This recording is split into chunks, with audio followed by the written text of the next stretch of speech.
Ако некогаш не знаете што е исправно во политиката, прашајте што е најтешко. Ако сакате да сте исправни, правете го она што е најтешко и тогаш ќе бидете на правиот пат. И тоа е тоа значајно што треба да го научите. Кажа при една прилика Љубиша Георгиевски, театарски и филмски режисер, драмски писател, теоретичар на театарот и професор по театарска режија и актерска игра. Георгиевски почина утрово во 81-та година од својот живот. Роден е во Битола на 30 мај 1937 година. На македонската јавност Георгиевски е познат и како кандидат за председател на државата во 1994 година. Тој беше амбасадор во Бугарија од 2000 до 2004 и председател на Собранието на Република Македонија од 2006 до 2008 година.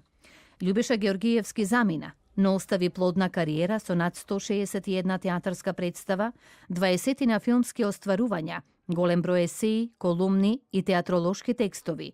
Има издадено повеќе од 10 книги, има напишано преку 200 авторски колумни. Како режисер работел во Полска, Романија, Италија, Хрватска, Србија, Бугарија, Лос Анџелес, Далас, а неговите текстови и представи се прикажуваат во Москва, Виена, Париз, Варшава, Будимпешта, Букурешт, Софија, Белград, Загреб. Беше и остана почитуван професор на Факултетот за драмски уметности во Скопје. Љубиша Георгиевски е човек кој ја задолжи Македонија со својата неуморна работа и силна посветеност во развојот на културата и остави силен печат во светската културна ризница. Неговото име ќе остане запаметено како еден од најголемите амбасадори и промотори на нашата култура, идентитет и традиција.